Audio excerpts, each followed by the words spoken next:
నమస్తే, welcome to INB news. ముందుగా headlines.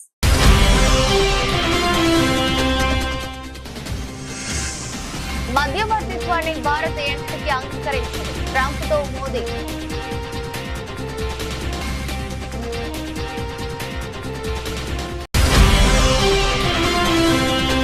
కెనడాలోని ఆల్బెర్టాలో జరుగుతున్న G7 దేశాల సదస్సు.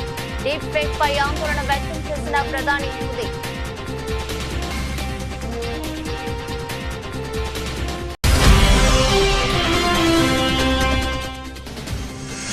ఖమేనీపై ప్రస్తుతానికి చర్యలుందన్న ట్రంప్. ఇరాన్ బేషరతుగా లొంగిపోవాలని డిమాండ్.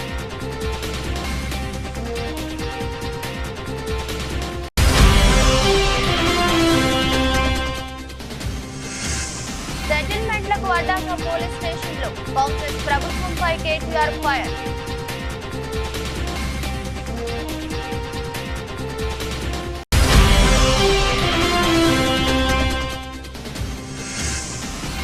చంద్రబాబుకు భయం పుట్టాలి. కార్యకర్తలకు చెవిరెడ్డి వాయిస్ మెసేజ్.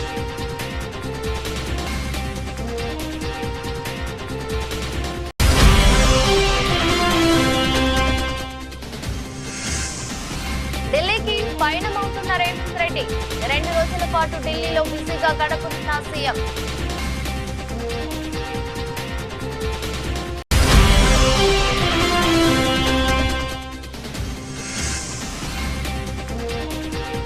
యుద్ధ భయాలు, నష్టాలతో ముగిసిన స్టాక్ మార్కెట్లో.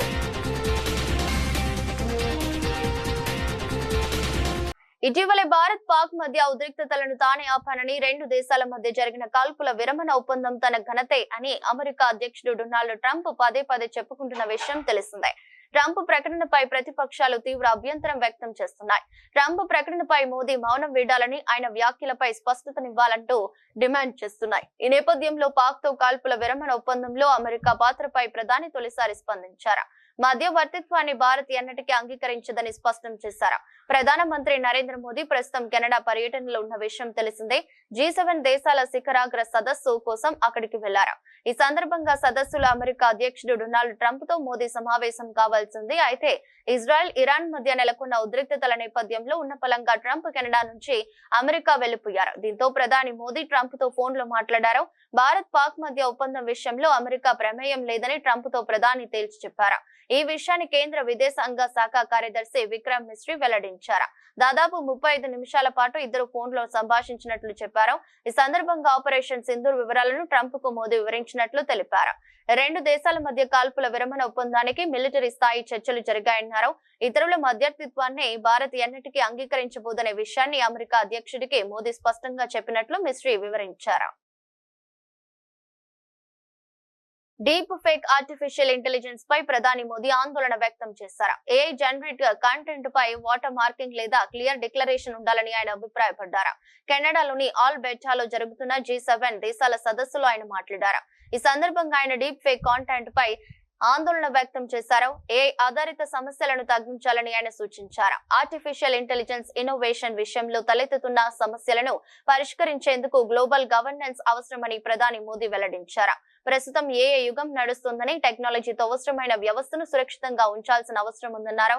ఏఐ అనేది ఎనర్జీ ఇంటెలిజెన్స్ టెక్నాలజీ వ్యవస్థగా మారిందని, టెక్నాలజీ ఆధారిత సమాజాన్ని నిర్మించాలంటే renewable energy అవసరమన్నారు.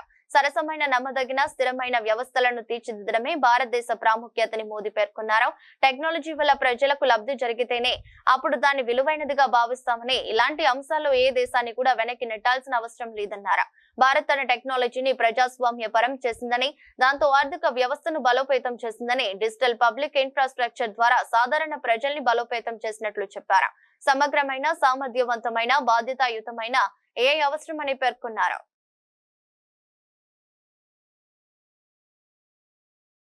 Iran supreme leader Ayatollah Ali Khamenei ఎక్కడ దాక్కున్నారో తమకు ఖచ్చితంగా తెలుసని, ఆయన సులభమైన లక్ష్యమే అయినప్పటికీ ప్రస్తుతానికి ఎలాంటి చర్యలు తీసుకోవడం లేదని అమెరికా అధ్యక్షుడు డొనాల్డ్ ట్రంప్ తన ట్రూత్ సోషల్ పేజీలో సంచలన వ్యాఖ్యలు చేశారు. ఈ మేరకు ఆయన తన సొంత సోషల్ మీడియా ట్రూత్ లో పోస్ట్ చేశారు. పౌరులు లేదా అమెరికా సైనికులపై క్షిపణులతో దాడులు చేయవద్దని, తమ సహనం నశిస్తోందని ఆయన హెచ్చరించారు. ఇరాన్ బేషరతుగా లొంగిపోవాలని కూడా ట్రంప్ డిమాండ్ చేశారు. ఇరాన్ వద్ద మంచి స్కై ట్రాక్టర్లు, రక్షణ పరికరాలు ఉన్నప్పటికీ వాటిని అమెరికా తయారు చేసిన వాటితో పోల్చలేమని, ఇరాన్ గగనతలంపై ఇప్పుడు తమకు పూర్తి నియంత్రణ ఉందని మరో పోస్ట్ లో ట్రంప్ తెలిపారు. అంతకుముందు కెనడియన్ రాకీస్ లో జరుగుతున్న గ్రూప్ ఆఫ్ 7 G7 సదస్సు నుంచి ట్రంప్ ఆగమేఘాలపై వాషింగ్టన్ కు తిరిగి వచ్చారు. అయితే ఇజ్రాయెల్ ఇరాన్ వివాదంతో తన నిష్క్రమణకు ఎలాంటి సంబంధం లేదని స్పష్టం చేశారు. ఆ రెండు దేశాల మధ్య కాల్పుల విరమణ కోసమే తాను వాషింగ్టన్ కు వెళ్తున్నానని ఫ్రాన్స్ అధ్యక్షుడు ఇమాన్యుయల్ మాక్రాన్ తప్పుగా చెప్పారని ట్రంప్ విమర్శించారు. తన పర్యటన ఉద్దేశం అంతకంటే చాలా పెద్దదని, త్వరలో వివరాలు వెల్లడిస్తామని అన్నారు. ఇరాన్ ఇజ్రాయెల్ మధ్య శుక్రవారం ప్రారంభమైన ఘర్షణలు మంగళవారం నాటికి 5వ రోజుకు చేరుకున్నాయి. ఇరాన్ అణు కార్యక్రమాన్ని నిర్వీర్యం చేయడమే లక్ష్యమని ఇజ్రాయెల్ ప్రకటించడంతో ఉద్రిక్తతలు మరింత తీవ్రమయ్యాయి. అభివృద్ధితో పాటు సంక్షేమానికి కూడా ప్రాధాన్యతనిస్తున్నాం. కాంగ్రెస్ వస్తే కరెంట్ ఉండదని ప్రచారం చేశారు. అది తప్పుడు ప్రచారమని నిరూపించా. 3 ఎకరాల వరకు ఉన్న రైతులకు నిధులు జమ చేసిన ప్రభుత్వం ఎకరానికి 6,000 చొప్పున మొత్తం 1,551.89 కోట్లు విడుదల. దీని ద్వారా 10.45 లక్షల మంది అన్నదాతలకు చేకూరిన ప్రయోజనం. మిగిలిన రైతులందరికీ రైతు భరోసా నిధులు జమ చేయనున్న ప్రభుత్వమని ఉప ముఖ్యమంత్రి బట్టి విక్రమార్క అన్నారు. ఈ రోజు చాలా పెద్ద ఎత్తున విద్యుత్ శాఖకు సంబంధించినటువంటి అనేక కార్యక్రమాలు ఈ రోజు కొన్ని ప్రారంభోత్సవం చేసుకున్నాం, కొన్ని భూమి పూజ కార్యక్రమాలు చేసుకున్నాం. చెన్నాపూర్ కొత్తపల్లి గోరి మండలానికి సంబంధించి 1,40,00,000 రూపాయలతో 33/11 kV సబ్ స్టేషన్ ప్రారంభోత్సవం చేసుకున్నాం. అట్లాగే నూతనంగా మరో 3 సబ్ స్టేషన్లు మంజూర్ నగర్, ధర్మారావుపేట, నవాబ్పేట సంబంధించినటువంటి 3 మండలాలు భూపాల్పల్లి, గన్పూర్, ములుగు, చిట్యాల మండలాలకు సంబంధించి మరొక 7,30,00,000 రూపాయలతో సబ్ స్టేషన్ శాంక్షన్ చేసుకుని ఈరోజు భూమి పూజ కార్యక్రమం చేసుకున్నాం. ఈ ప్రాంతానికి అవసరమైనటువంటి విద్యుత్ అవసరమైనటువంటి ఎన్ని సబ్ స్టేషన్లైనా అవసరం మేరకు ఈ రాష్ట్ర ప్రభుత్వం శాంక్షన్ చేయడానికి సిద్ధంగా ఉందని చెప్పడం కోసమే నేను ఈ లెక్కలు చెప్తా ఉన్నా. కాంగ్రెస్ ప్రభుత్వం వస్తే కరెంటు ఉండదని చెప్పి అనేక రకాలుగా ప్రచారం చేశారు. కానీ కొన్ని లెక్కలు తప్పనిసరిగా ప్రజలకి ఇలా ప్రచారం చేసే వాళ్ళకి తెలియాల్సిన అవసరం కూడా ఉంది. కాబట్టి 1-2 లెక్కలు కూడా నేను ఈ సభ ద్వారా రాష్ట్ర ప్రజలకి ఇటువంటి తప్పుడు ప్రచారంతో బతకాలని చూసేటువంటి రాజకీయ నాయకులు కూడా ఈ సమాచారం చేరాలని ఇక్కడ చెప్పదలుచుకున్నాను. 2023 మార్చి నెలలో ఈ రాష్ట్రంలో పీక్ డిమాండ్ 15,000 మెగావాట్లుంటే కాంగ్రెస్ ప్రభుత్వం వచ్చిన తర్వాత 2025 మార్చి నెలలో 17,162 మెగావాట్లకు సంబంధించిన పీక్ డిమాండ్ వస్తే కూడా, అంటే దాదాపు గతంలో వాడకం కంటే 2,000 మెగావాట్ అధికంగా ఈ రాష్ట్రంలో కరెంటు వాడితే కూడా 1 నిమిషం కరెంటు పోకుండా రాష్ట్ర వ్యాప్తంగా 24 గంటలు కరెంటు ఇచ్చినటువంటి ఘనమైన చరిత్ర కాంగ్రెస్ ప్రభుత్వానికి. మరి ఈ లెక్కలు ఏదో గాలికి చెప్పే కాదు.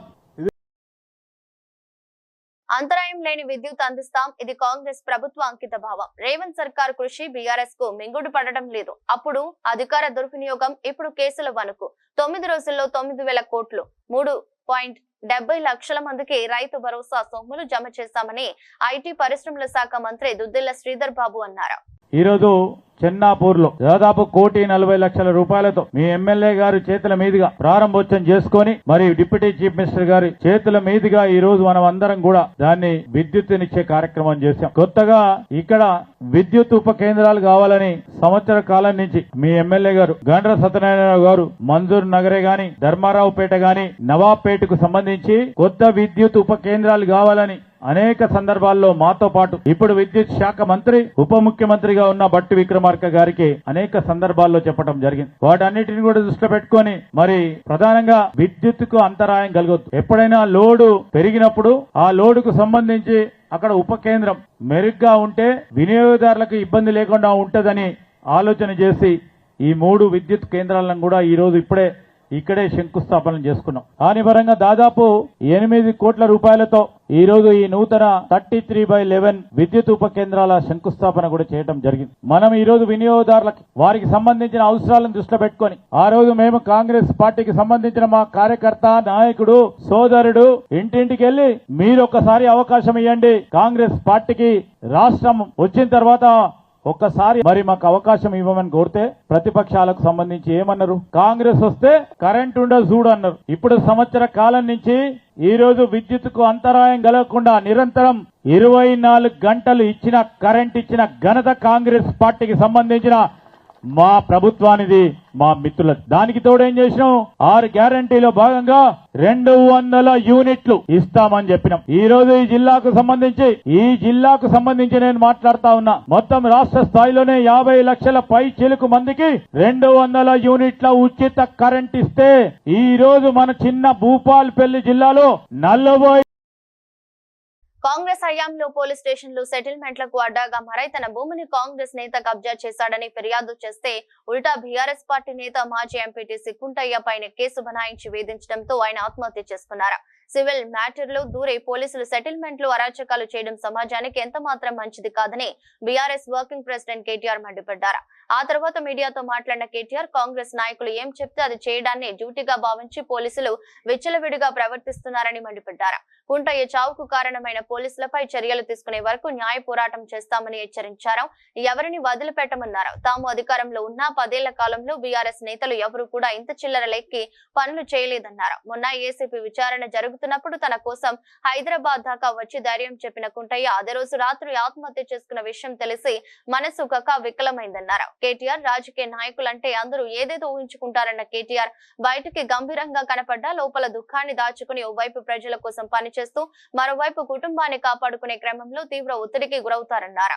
తన భూమిని కాంగ్రెస్ నేత కబ్జా చేయడం, పోలీసులు కూడా ఆయనకే వత్తాసు పలకడంతో కుంటయ్య ఆత్మహత్య చేసుకున్నాడని తెలిపారు. విషయం తెలిసిన వెంటనే పార్టీ నేతలను పంపి ఆయనను కాపాడుకునేందుకు సాయశక్తులా ప్రయత్నించినా సాధ్యం కాలేదన్నారు. పార్టీలో నిబద్ధత కల నాయకుడు, నిఖార్సైన గులాబీ సైనికుడు కుంటయ్య. 2 పిల్లల చదువులు, వారి పెళ్లిళ్లు, ఇతర సమస్యలు అన్నిటికీ తనదే బాధ్యత అన్నారు. కేటీఆర్ కుంటయ్య కుటుంబానికి పార్టీ పూర్తి స్థాయిలో అండగా ఉంటుందని హామీ ఇచ్చారు. కుంటయ్యకి జరిగింది రేపు మరొకరికి జరగొచ్చని కేటీఆర్ ఈ అరాచకాలను ప్రభుత్వం అదుపు చేయాలన్నారు. ఈ ఆపద సమయంలో కుంటయ్య కుటుంబానికి మనోధైర్యాన్ని ఆ భగవంతుడు ప్రసాదించాలని కోరుకున్నారు.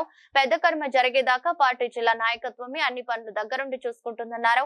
కుంటయ్య ఆత్మకు శాంతి చేకూర్చాలని భగవంతుని కేటీఆర్ ప్రార్థించారు. ఇవాళ పోలీస్ స్టేషన్లు సెటిల్మెంట్ల అడ్డాలుగా మారిపోయింది. పోలీసులు అదే విధంగా ఇతర అధికారులు ఒకటే పని పెట్టుకున్నారు. కాంగ్రెస్ నాయకులు ఏం చెప్తే అది చేయాలా అన్నట్టుగా విచ్చలవిడితనం ప్రదర్శిస్తా ఉన్నారు. ఇది మంచిది కాదు. రాజకీయాల్లో గెలుస్తాము, ఓడతాం. మేము కూడా 10 ఏళ్ల అధికారంలో ఉన్నాం. కానీ గింత లేకి పనులు, గింత చిల్లర పనులు ఎన్నడూ కూడా చేయలేదు. ఇకనైనా ఇలాంటివి కాకుండా, ముఖ్యంగా ఎక్కడైనా కంప్లైంట్ వస్తే కుంటయ్య గారు కంప్లైంట్ చేసినారు, నాకు రావాల్సిన డబ్బులు ఇవ్వకుండా నేను సతాయిస్తున్నారు. ఉల్టా ఆయన మీద కేసు బనాయించింది. అంటే ఈ రకమైన వేధింపులు, ఈ రకమైన సివిల్ మ్యాటర్లో కూడా పోలీసులు దూరడము, సెటిల్మెంట్లకు ప్రయత్నం చేయడము, ఈ రకంగా అరాచకం చేయడము ఎంత మాత్రం మంచిది కాదు. నేను ఏ ఒక్కరి మీద నేను విమర్శ చేస్తలేను. ఇది ఈ రోజు కుంటయ్య గారికి జరిగింది, రేపు ఇంకోరికి జరగవచ్చు. కాబట్టి ఇది మంచిది కాదు. దయచేసి కంట్రోల్ చేసే ప్రయత్నం చేయాలని చెప్పి కూడా నేను ఈ రాష్ట్ర ప్రభుత్వాన్ని కూడా కోరుతా ఉన్నా. కానీ ఆ కుటుంబానికి మాత్రం ఇవాళ ఇంతకంటే ఎక్కువ రాజకీయం నేను మాట్లాడను. ఆ కుటుంబానికి పూర్తి స్థాయిలో మేము అండగా ఉంటాం. ఆ కుటుంబాన్ని కాపాడుకుంటాం. ఆ కుటుంబానికి పూర్తిగా మరి మనోధైర్యాన్ని ఆ భగవంతుడు ఈ ఆపత్ సమయంలో ప్రసాదించాలని కోరుకుంటూ అన్ని కార్యక్రమాలు పూర్తయ్యేదాకా మా మొత్తం పార్టీ అంతా కూడా వారి వెంబడ ఉంటది. పెద్ద కర్మ జరిగేదాకా కూడా మొత్తం ఉండి మేమే చూసుకుంటామని చెప్పి కూడా తెలియజేస్తూ, కేసీఆర్ పాలనలో ఏటా నాట్లకు మధ్య రైతు బంధు పడేదని, కానీ కాంగ్రెస్ సర్కారుకు ఓట్లకు మధ్య రైతు భరోసా గుర్తుకు వస్తుందని నర్సంపేట మాజీ ఎమ్మెల్యే పెద్ది సుదర్శన్ రెడ్డి ఎద్దేవా చేశారు. నాడు కష్టాల్లో ఉన్న రైతాంగానికి అండగా నిలిచేందుకు రైతు బంధు వేస్తే నేడు రైతు భరోసాను సాకుగా చూపుతూ ముఖ్యమంత్రి రేవంత్ రెడ్డి రాజకీయ స్టంట్లు చేస్తున్నారని విమర్శించారు. కాంగ్రెస్ పాలనలో రైతు రుణమాఫీ కాక, రైతు భరోసా అందక, ధాన్యం కొనేవారు లేక అన్నదాతల పరిస్థితి అగమ్య గోచరంగా మారిందని ఆందోళన వ్యక్తం చేశారు.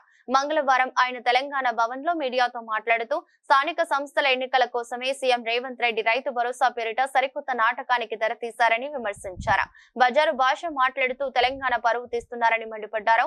కాంగ్రెస్ పాలనలో గ్రామాలన్నీ నిర్వీర్యం అయ్యాయని, కానీ సీఎం మంత్రులు ఏదో ఉద్ధరించామంటూ గొప్పలు కొడుతున్నారని విమర్శించారు. కేసీఆర్ పెట్టిన సర్పంచుల బిల్లులతో తమకు సంబంధం లేదని ముఖ్యమంత్రి మాట్లాడటం హాస్యాస్పదమని పెద్ది సుదర్శన్ రెడ్డి మండిపడ్డారు. బిల్లులతో సంబంధం లేకుంటే మరి కేసీఆర్ తెచ్చిన తెలంగాణతో ఆయన కట్టిన సచివాలయంతో ఏం సంబంధం ఉందని నిలదీశారు.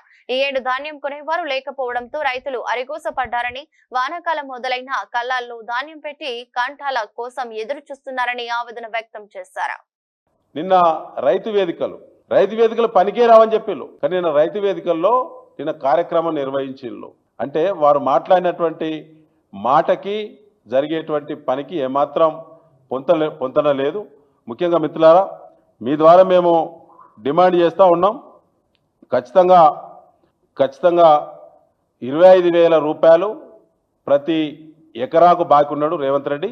కాంగ్రెస్ పార్టీ స్థానిక సంస్థల ఎన్నికల స్టంటులో భాగంగా ఇవాళ రైతు భరోసా అని చెప్పి తెరలేపిళ్ళు. రైతులందరూ కూడా ఇది స్పష్టంగా అర్థమైంది, అర్థం చేసుకోవాలని చెప్పి కూడా మేము విజ్ఞప్తి చేస్తూ ఉన్నాం. ముఖ్యంగా ఎకరాకి 25,000 రూపాయలు ఊళ్ళో కాంగ్రెస్ పార్టీడు స్థానిక సంస్థల్లో ఎన్నికల్లో పోటీ చేసేటోడు ఎకరాకి 25,000 రూపాయలు ఇచ్చేదాకా వాళ్ళ ప్రభుత్వం నుంచి రైతు ఖాతాలో పడేదాకా వాళ్ళను ఊళ్ళకు రానివద్దని, పొలిమేరలనే వాళ్ళని తిరిగి తిప్పి పంపాలని చెప్పి మేము ముఖ్యంగా రైతులకు విజ్ఞప్తి చేయడం జరుగుతూ ఉన్నది.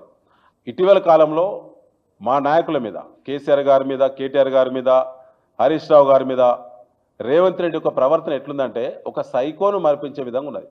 ఆయన ఒక సైకో పాలన చేస్తూ ఉన్నాడు. అతను పాలన మొత్తం ప్రభుత్వ ఫోకస్ అంతా కూడా మా పార్టీని ఎట్లా బదనం చేయాలి, ఎట్లా తప్పుడు కేసులు పెట్టాలి, ఎట్లా దుష్ప్రచారం చేయాలి, ఎట్లా రోజు బ్యాన్ రైటం కవరేజ్ తీసుకోవాలనేటువంటి తప్ప ఎక్కడ కూడా ప్రజల యొక్క సమస్యల మీద దృష్టి లేదు. ఇలా గ్రామాలన్నీ వల్లకాడైపోయినాయి. ఏ ముఖం పెట్టుకొని కాంగ్రెస్ పార్టీ మంత్రులు, ఎమ్మెల్యేలు గ్రామాల్లో పర్యటిస్తారు? ఏ ముఖం పెట్టుకొని వాళ్ళు స్థానిక సంస్థల ఎన్నికల్లో పోయి ఓట్లు అడుగుతారు? ఏ ఒక్క హామీ నెరవేర్చిల్లని చెప్పి రేవంత్ రెడ్డి ఏ ముఖం పెట్టుకొని ఇలా గ్రామాల్లో వాళ్ళ స్థానిక సంస్థల వాళ్ళ అభ్యర్థులను గెలిపించాలని చెప్పి ఏ ముఖం పెట్టుకొని కాంగ్రెస్ పార్టీ అడుగుతుంది? అన్ని మోసాలే చేసిళ్ళు, ఏ ఒక్కటి కూడా ఇప్పటివరకు నిజం కాలేదు. కాబట్టి అన్ని రకాల మోసాలు అనుభవించినటువంటి ప్రజలందరూ కూడా కాంగ్రెస్ పార్టీకి రాబోయే స్థానిక సంస్థల ఎన్నికల్లో బుద్ధి చెప్పడానికి సిద్ధంగా ఉన్నారు. మేము మీ ద్వారా విజ్ఞప్తి చేస్తా ఉన్నాం. గ్రామాలకు స్థానిక సంస్థల ఓట్ల కోసం వచ్చే అధికార పార్టీ ఎమ్మెల్యేలను, మంత్రులను ఎన్నికల్లో ఇచ్చినటువంటి హామీలు ఏవైతున్నాయో హామీల ఏపీ లిక్కర్ స్కామ్ కేసులో సిట్ బృందం మరో కీలక నేతను అరెస్టు చేసింది. మాజీ ముఖ్యమంత్రి వైఎస్ జగన్ కుటుంబానికి అత్యంత సన్నిహితుడైన వైసీపీ నేత చెవిరెడ్డి భాస్కర్ రెడ్డిని సిట్ అధికారులు అదుపులోకి తీసుకున్నారు. నిన్న ఆయన తన సన్నిహితుడు వెంకటేష్ నాయుడుతో కలిసి బెంగళూరు నుండి కొలంబోకు వెళ్లే ప్రయత్నంలో ఉండగా విమానాశ్రయ పోలీసులు చెవిరెడ్డిని అడ్డుకున్నారు. చెవిరెడ్డిపై పోలీసులు ఇదివరకే లుకౌట్ నోటీసు జారీ చేసి ఉండటంతో విమానాశ్రయ ఇమిగ్రేషన్ అధికారులు ఆయనను నిలువరించి ఏపీ పోలీసులకు సమాచారం అందించారు. దీంతో ఏపీ నుంచి సిట్ బృందం బెంగళూరుకు వెళ్లి నిన్న రాత్రి వారిద్దరిని అరెస్ట్ చేసింది. వీరి అరెస్టుతో లిక్కర్ స్కామ్ కేసులు అరెస్ట్ అయిన నిందితుల సంఖ్య 9కి చేరింది. అరెస్టు చేసిన 2 నిందితులను ఈ రోజు సాయంత్రం విజయవాడ కోర్టులో సిట్ అధికారులు ప్రవేశపెట్టనున్నారు. కాగా లిక్కర్ స్కామ్ కేసులో కీలక నిందితుడైన రాజ్ కసిరెడ్డి నుంచి మద్యం ముడుపులు డబ్బు పెద్ద ఎత్తున చెవిరెడ్డి భాస్కర్ రెడ్డికి చేరిందని, ఆ డబ్బు గత ఎన్నికల్లో వైసీపీ అభ్యర్థులకు చేరవేశారని సిట్ అధికారుల విచారణలో గుర్తించారు. ఈ కేసులో చెవిరెడ్డి వద్ద పనిచేసిన గన్మ్యాన్, అతని అనుచరులను సిట్ అధికారులు ఇటీవల విచారణ చేయడంతో అరెస్ట్ నుంచి తప్పించుకునేందుకు బెంగళూరు నుంచి శ్రీలంక వెళ్లే ప్రయత్నం చేశాడని అనుమానిస్తున్నారు. లిక్కర్ స్కామ్ కేసులో మొదటిసారి వైసీపీకి చెందిన కీలక నేతను, పైగా వైఎస్ జగన్ కు సన్నిహితుడైన వ్యక్తిని అరెస్ట్ చేయడం రాష్ట్ర రాజకీయ వర్గాల్లో చర్చనీయాంశంగా మారింది. ఏపీలో సంచలనం సృష్టించిన మద్యం కుంభకోణం కేసులో ఆరోపణలు ఎదుర్కొంటున్న వైసీపీ నేత చంద్రగిరి మాజీ ఎమ్మెల్యే చెవిరెడ్డి భాస్కర్ రెడ్డిని సిట్ అధికారులు అరెస్ట్ చేసిన సంగతి తెలిసిందే. బెంగళూరు నుంచి శ్రీలంకకు వెళ్లేందుకు ప్రయత్నిస్తుండగా విమానాశ్రయంలో ఇమిగ్రేషన్ అధికారులు అదుపులోకి తీసుకుని సిట్ అధికారులకు సమాచారం అందించారు. అనంతరం నిన్న రాత్రి ఆయన్ను అరెస్ట్ చేసి విజయవాడకు తరలించారు. ఈ అరెస్ట్ నేపథ్యంలో చెవిరెడ్డి భాస్కర్ రెడ్డి పార్టీ కార్యకర్తలు, నాయకులకు ఒక వాయిస్ మెసేజ్ ను పంపించారు. రాష్ట్రంలో జరుగుతున్న పరిణామాలు అందరికీ తెలుసని, వైసీపీ అధినేత వెంట నడిచే వారిపై కూటమి ప్రభుత్వం తప్పుడు కేసులు పెట్టి ఇబ్బందులకు గురి చేస్తుందని ఆరోపించారు. ఎన్ని కేసులు పెట్టినా తట్టుకుని నిలబడతాను, మీ అందరి ఆశీస్సులు నాకున్నాయని చెప్పారు. పార్టీ కార్యక్రమాలు ఇప్పుడు ఊపందుకున్నాయి, తాను బయటకు వచ్చాక మళ్లీ మాట్లాడతానని, తాను తన కుటుంబ సభ్యులు జగన్ కు సైనికులమని, ప్రతి ఒక్కరూ ఎవ్వరూ వెనకడుగు వేయకుండా పార్టీ కార్యక్రమాలలో పాల్గొనాలని చెవిరెడ్డి కోరారు. తెలంగాణ ముఖ్యమంత్రి రేవంత్ రెడ్డి మరోసారి దేశ రాజధాని ఢిల్లీ పర్యటనకు వెళ్తున్నారు. ఈ రాత్రి ఆయన హైదరాబాద్ నుంచి ఢిల్లీకి బయలుదేరనున్నారు. ఈ పర్యటన 2 రోజుల పాటు కొనసాగనుంది. పర్యటనలో భాగంగా ఆయన పలు కీలక సమావేశాల్లో పాల్గొంటారని తెలుస్తోంది. ఇంగ్లాండ్ మాజీ ప్రధానమంత్రి టోనీ బ్లేయర్ తో రేపు రేవంత్ సమావేశం కానున్నారు. ఈ భేటీలో ప్రధానంగా రాష్ట్రానికి పెట్టుబడులను ఆకర్షించడంపై చర్చించనున్నట్లు విశ్వసనీయ వర్గాల సమాచారం. టోనీ బ్లేయర్ ప్రస్తుతం Tony Blair institute of global change అనే అంతర్జాతీయ సంస్థ నడుపుతున్నారు. ఈ సంస్థ ప్రపంచ వ్యాప్తంగా అనేక దేశాల్లో అభివృద్ధి కార్యక్రమాలు పాలుపంచుకుంటుంది. ఈ నేపథ్యంలో TBI ద్వారా తెలంగాణ రాష్ట్రానికి అందగల సహకారం, పెట్టుబడుల అవకాశాలపై రేవంత్ రెడ్డి చర్చలు జరిపే వీలుంది. ఈ ఢిల్లీ పర్యటనలో ముఖ్యమంత్రి రేవంత్ రెడ్డి కాంగ్రెస్ పార్టీకి చెందిన ముఖ్య నేతలతో కూడా సమావేశం అవుతారని తెలుస్తోంది. పార్టీలో ఇంకా భర్తీ కాకుండా పెండింగ్ లో ఉన్న పదవులు, నామినేటెడ్ పోస్టుల భర్తీ వంటి కీలకమైన సంస్థాగత అంశాలపై కాంగ్రెస్ అధిష్టానంతో ఆయన చర్చించే అవకాశం ఉందని పార్టీ వర్గాలు చెబుతున్నాయి. వీటితో పాటు పలువురు కేంద్ర మంత్రులను కూడా కలిసి రాష్ట్రానికి సంబంధించిన వివిధ అభివృద్ధి అంశాలపై వినతి పత్రాలు సమర్పించి చర్చించే వీలుందని సమాచారం. ముఖ్యమంత్రిగా బాధ్యతలు చేపట్టిన తర్వాత రేవంత్ రెడ్డి గత ఏడాదిన్నర కాలంలో పలుమార్లు ఢిల్లీలో పర్యటించారు. ఆయా సందర్భాల్లో పార్టీ పెద్దలతోనూ కేంద్ర మంత్రులతోనూ సమావేశమై రాష్ట్ర ప్రయోజనాలు, పార్టీ వ్యవహారాలపై చర్చలు జరుపుతూ వచ్చారు. ఈ ప్రస్తుత పర్యటన కూడా రాష్ట్రానికి, పార్టీకి సంబంధించిన కీలక అంశాలపై జరగనుండటంతో ప్రాధాన్యత సంతరించుకుంది. జగన్ ప్రత్యేకమైన కుట్ర కోణంలోనే పర్యటనలు పెట్టుకుంటున్నారు. నేటి సత్తెనపల్లి పర్యటన కూడా అందులో భాగమే. నాగమల్లేశ్వరరావు వైసీపీ గెలుస్తుందని బెట్టింగ్ కు పాల్పడి ఓడిపోయి ఆ డబ్బులు కట్టలేక గత ఏడాది జూన్ 9వ తేదీన ఆత్మహత్య చేసుకున్నాడు. అంటే అతను చనిపోయి ఏడాది దాటింది. అతని చావుకు కారణం కూడా జగన్ రెడ్డి. నాగమల్లేశ్వరరావు చనిపోయాక ఆ బెట్టింగ్ డబ్బులు కొంతమేర అతని తండ్రి చెల్లించాడు. ఇందులో టీడీపీ కక్ష సాధింపు చర్యలకు పాల్పడింది ఎక్కడా, టీడీపీ ప్రభుత్వం వేధించింది ఎక్కడా అని ప్రశ్నించారు. వాళ్ళ సత్తెనపల్లి పర్యటన అనేది మనం చూస్తే ఇది చాలా ఆయనకి నటనలో ఏదైనా అవార్డు ఉంటే ఆస్కార్ మించిన అవార్డు ఇవ్వాలి ఆయనకి. ఎందుకంటే సత్తెనపల్లి పర్యటన దేనికోసం, ఎందుకోసం అని చెప్పి నేను ప్రశ్నిస్తా ఉన్నా. ఎందుకంటే నాగమల్లేశ్వరరావు అనే వ్యక్తి ఎవరైతే ఉన్నారో రెంటపాళ్ళ గ్రామానికి ఉప సర్పంచ్. రెంటపాళ్ళ గ్రామం తెలుగుదేశం పార్టీకి బలమైన గ్రామం అది. మరి ఆ గ్రామంలో ఆ రోజున్న వైకాపా పార్టీ తరఫున ఉప సర్పంచ్ గా ఉన్న వ్యక్తి, ఆయన ఆత్మహత్య కారణం ఎవరు? జగన్మోహన్ రెడ్డి. ఎందుకంటే ఎన్నికల సందర్భంగా తాడేపల్లి ప్యాలెస్ నుండి నాయకులకి అందరికి మెసేజ్లు పంపించి తిరిగి మనం అధికారంలోకి వస్తున్నాం అని చెప్పి అసత్యాలు చెప్పి ప్రోత్సహించి బెట్టింగులు కాయించటం మూలాన ఎన్నికల ఫలితాలు వచ్చిన తర్వాత ఆయన కోట్లాది రూపాయలు డబ్బులు పోగొట్టుకున్నాడు అనేది జగమెరిగిన సత్యం. మరి అటువంటి వ్యక్తి మరి డబ్బులు కేవలం జగన్మోహన్ రెడ్డి యొక్క ప్యాలెస్ నుండి జరిగిన ప్రచారం వల్ల బెట్టింగ్ లో పాల్గొని ఉన్న ఆస్తిని కోల్పోతే దిక్కుచోచక ఆత్మహత్యానికి పాల్పడితే ప్రభుత్వానికి ఏంటి సంబంధం అని చెప్పి నేను అడుగుతా ఉన్నా. నాకు గుర్తున్నంత వరకు నాగమల్లేశ్వరరావు అనే వ్యక్తి చనిపోయింది జూన్ 9వ తారీఖున. చంద్రబాబు నాయుడు గారు ఎప్పుడు ప్రమాణ స్వీకారం చేశారు? జూన్ 12 అనుకుంటా. అంటే ఆయన ఆత్మహత్య చేసుకునేదానికి అసలు ప్రభుత్వమే లేదు, ప్రమాణ స్వీకారమే చేయనప్పుడు అసలు ప్రభుత్వ వేధింపులు అనే ప్రశ్న ఎక్కడ వస్తుంది? నాకు చాలా ఆశ్చర్యం కలిగించేది అదే. అసలు ప్రభుత్వమే మా ప్రభుత్వం ప్రమాణ స్వీకారం చేయకముందు ఆయన వీటి మీద కోట్లాది రూపాయల బెట్టింగ్ లో పాల్గొని ఏ దిక్కు తోచక చనిపోతే ఆత్మహత్య చేసుకుంటే ప్రభుత్వానికి ఏం సంబంధం? అసలు ప్రభుత్వమే ఇంకా ఏర్పాటు కాల, ఫలితాలు వచ్చినాయి. ఏ పార్టీకి, తెలుగుదేశం పార్టీ కూటమి పార్టీకి మెజార్టీకి వచ్చిందనేది స్పష్టం అవుతా ఉంది. 12వ తారీఖున నాకు గుర్తున్నంత వరకు ప్రమాణ స్వీకారం చేసింది. నాకు తెలిసి ఈయన చనిపోయింది ఎన్నికల ఫలితాలు వచ్చిన తర్వాత. అసలు ప్రభుత్వం ఏర్పడక ముందే ప్రభుత్వ వేధింపులు అని చెప్పి దానికి ఒక బ్యానర్ పెట్టి ఆయన ఇవాళ ఒక రాజకీయానికి శవయాత్రకి తెరదీశాడు. నిజంగా నాగమల్లేశ్వరరావు ఆత్మహత్య చేసుకున్నాడంటే దానికి తొలి ముద్దాయి జగన్మోహన్ రెడ్డి. నిజంగానే ఆయన ప్రోత్సహించకుండా, ఆయన పార్టీ ప్రోత్సహించకుండా ఉంటే బెట్టింగ్. హైదరాబాద్ నగరంలోని బేగంపేట విమానాశ్రయంలో బుధవారం ఉదయం కొద్దిసేపు తీవ్ర ఉద్రిక్తత పరిస్థితులు నెలకొన్నాయి. విమానాశ్రయంలో బాంబు పెట్టినట్లు గుర్తు తెలియని వ్యక్తి నుంచి ఈమెయిల్ ద్వారా వచ్చిన సందేశం కలకలం రేపింది. ఈ సమాచారం అందుకున్న వెంటనే నగర పోలీసులు, విమానాశ్రయ భద్రతా సిబ్బంది అప్రమత్తమయ్యారు. బాంబు స్క్వాడ్, డాగ్ స్క్వాడ్ బృందాలు హుటాహుటిన విమానాశ్రయానికి చేరుకున్నాయి. ఎయిర్పోర్టు ప్రాంగణమంతా క్షుణ్ణంగా తనిఖీలు చేపట్టారు. ప్రతి మూలను గాలించినప్పటికీ ఎటువంటి పేలుడు పదార్థాలు గాని, అనుమానాస్పద వస్తువులు గాని లభ్యం కాలేదు. గంటల తరబడి విస్తృతంగా సోదాలు చేసిన అనంతరం విమానాశ్రయంలో ఎలాంటి బాంబు లేదని అధికారులు నిర్ధారించారు. దీంతో అటు పోలీసులు ఇటు విమానాశ్రయ సిబ్బందితో పాటు ప్రయాణికులు కూడా ఊపిరి పీల్చుకున్నారు. ఎవరో ఆకతాయి కావాలనే బెదిరింపు ఈమెయిల్ పంపి ఉంటారని పోలీసులు ప్రాథమికంగా భావిస్తున్నారు. ఈమెయిల్ పంపిన వ్యక్తిని గుర్తించేందుకు దర్యాప్తు ప్రారంభించినట్లు సంబంధిత వర్గాలు తెలిపాయి.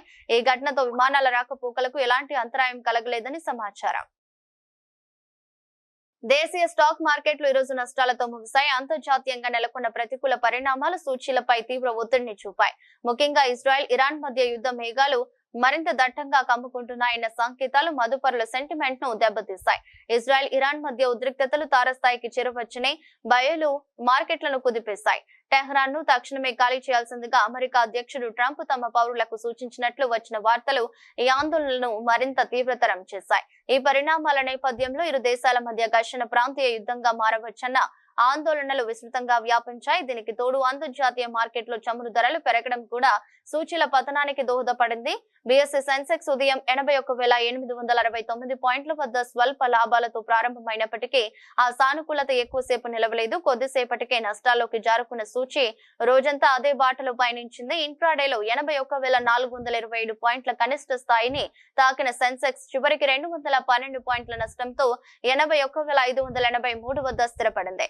మరోవైపు నేషనల్ స్టాక్ నిఫ్టీ కూడా 93,093 పాయింట్లు కోల్పోయి 24,853 వద్ద ముగిసింది.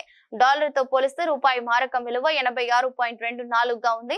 సెన్సెక్స్ 30 సూచీలో Eternal, Sun Pharma, Tata Motors, Bajaj Finance, IndusInd bank షేర్లు ప్రధానంగా నష్టపోయిన వాటిలో ఉన్నాయి. Tech Mahindra, Asian Paints, Infosys, Maruti Suzuki, TCS పేర్లు లాభాలను ఆర్జించాయి.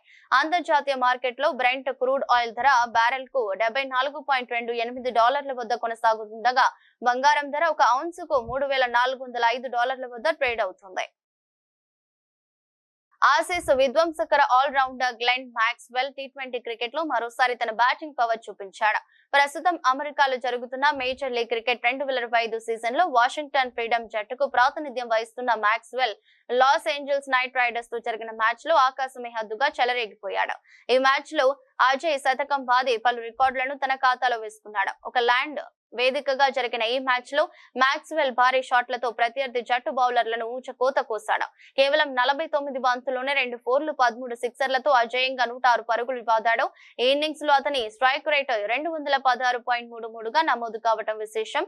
ఈ అద్భుత ఇన్నింగ్స్ తో మాక్సీ టీ20 క్రికెట్ లో తన 8వ సెంచరీని పూర్తి చేసుకున్నాడు. దీంతో టీ20లో అత్యధిక సెంచరీలు చేసిన ఆటగాళ్ల జాబితాలో భారత కెప్టెన్ రోహిత్ శర్మ, ఆస్ట్రేలియా ఆటగాళ్లు David Warner, Aaron Finch, England star Jos Buttler, ఆస్ట్రేలియాకి చెందిన మైకేల్ క్లింగర్ల సరసన సంయుక్తంగా 4వ స్థానంలో నిలిచాడు. ఈ జాబితాలో వెస్టిండీస్ దిగ్గజం క్రిస్ గేల్ 463 మ్యాచ్ల్లో 22 సెంచరీలతో అగ్రస్థానంలో కొనసాగుతుండగా పాకిస్తాన్ కెప్టెన్ బాబర్ ఆజం, దక్షిణాఫ్రికా ఆటగాడు రిలీ రోసౌ, భారత స్టార్ విరాట్ కోహ్లీ తర్వాత స్థానాల్లో ఉన్నారు. ఈ సెంచరీతో మాక్స్వెల్ మరో అరుదైన ఘనతను కూడా సాధించాడు. టీ20 క్రికెట్ చరిత్రలో 10,500కు పైగా పరుగులు, 170కి పైగా వికెట్లు, 5కు పైగా సెంచరీలు నమోదు చేసిన తొలి ఆటగాడిగా ప్రపంచ రికార్డు సృష్టించాడు. మాక్స్వెల్ ఇప్పటి వరకు టీ20లో 10,500 పరుగులు పూర్తి చేయడంతో పాటు 178 వికెట్లు కూడా పడగొట్టాడు. ఇక గతేడాది స్టీవ్ స్మిత్ నాయకత్వంలో వాషింగ్టన్ ఫ్రీడమ్ జట్టు ఎమ్మెల్సీ టైటిల్ గెలవగా ఈ సీజన్ లో మాక్స్వెల్ జట్టుకు కెప్టెన్ గా వ్యవహరిస్తున్నాడు. వార్తలు ముగించే ముందు మరోసారి హెడ్లైన్స్.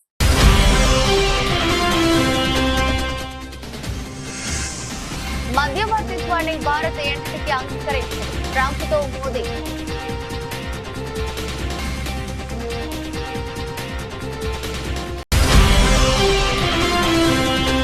కెనడాలోని ఆల్బెర్టాలో జరుగుతున్న G7 దేశాల సదస్సు. డీప్ ఫేక్ పై ఆందోళన వ్యక్తం చేసిన ప్రధాని మోదీ.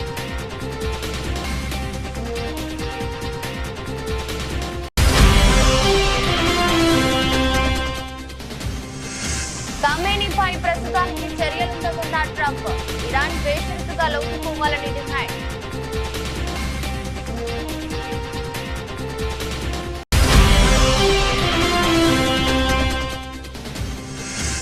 సెటిల్మెంట్లకు అడ్డంగా పోలీస్ స్టేషన్లో కాంగ్రెస్ ప్రభుత్వంపై కేటీఆర్ ఫైర్.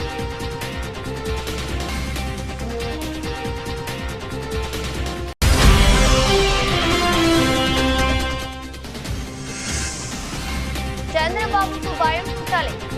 నేతలకు చెవిరెడ్డి వాయిస్ మెసేజ్.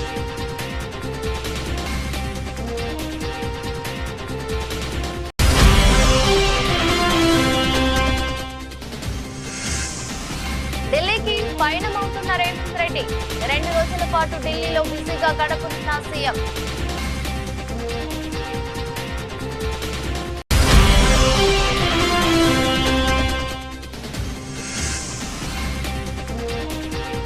యుద్ధ భయాలు, నష్టాలతో ముగిసిన స్టాక్ మార్కెట్లు.